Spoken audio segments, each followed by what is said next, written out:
नमस्कार, तापमान लाइव में आपका स्वागत है। मैं नुज़हत जहां।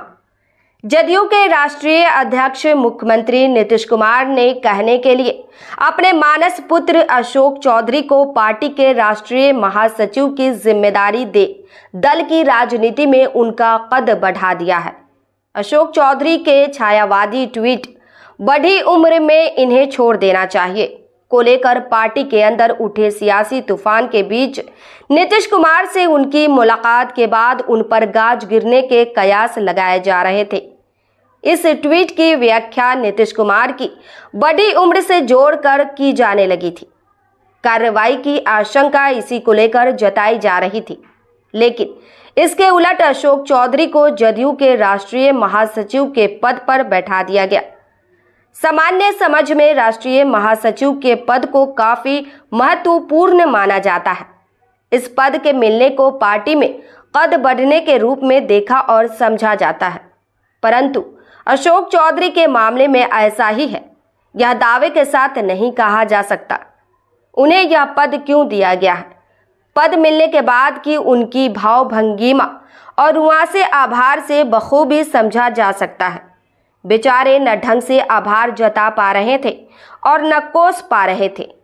ऐसा क्यों? इसे इस रूप में सहजता से समझा जा सकता है। गौर कीजिए, राजीव रंजन सिंह उर्फ ललन सिंह की राष्ट्रीय अध्यक्ष पद से मुक्ति और सांसद संजय झा की कार्यकारी अध्यक्ष के पद पर ताजपोशी के बाद जदयू के राष्ट्रीय पदधारियों की घोषणा हुई, तब कुल जमा 7 राष्ट्रीय महासचिव थे। आफाक अहमद खान, कहकशा परवीन, ई सुनील, भगवान सिंह कुशवाहा, राम सेवक सिंह, राज सिंह मान तथा कपिल पाटिल। प्रशासनिक सेवा के अवकाश प्राप्त अधिकारी मनीष वर्मा का जदयू से जुड़ाव हुआ नहीं कि राष्ट्रीय महासचिव के पद पर बैठा दिया गया। इसी तरह राजद से मुंह फुलाकर जदयू में आए पूर्व मंत्री श्याम रजक का स्वागत भी राष्ट्रीय महासचिव का पद देकर हुआ। ग्रामीण कार्य मंत्री अशोक चौधरी जदयू के 10वें नेता हैं, जिन्हें अप्रत्याशित ढंग से राष्ट्रीय महासचिव का पद दिया गया है। अब समझिए, राष्ट्रीय महासचिवों की इस भीड़ में अशोक चौधरी की हैसियत क्या होगी। वैसे भी महासचिव के महत्व को वह भली भांति जानते और समझते हैं। दूसरी महत्वपूर्ण बात यह कि जदयू में पार्टी संगठन के पदधारी को सरकार में मंत्री का पद देने की परिपाटी नहीं रही है। अशोक चौधरी के मामले में नियम बदल जाए तो वह अलग बात होगी।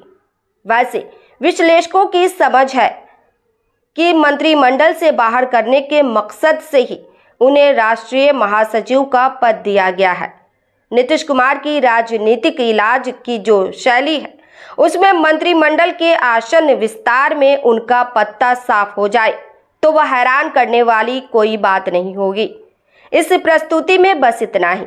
फिर मिलते हैं ऐसी ही दूसरी किसी खास खबर के साथ। वरिष्ठ पत्रकार विकास कुमार की यह प्रस्तुति पसंद आई हो तो अपनी प्रतिक्रिया जरूर दीजिएगा। तापमान लाइव चैनल को देखिए, शेयर कीजिए, लाइक कीजिए और सब्सक्राइब अवश्य कीजिए। धन्यवाद।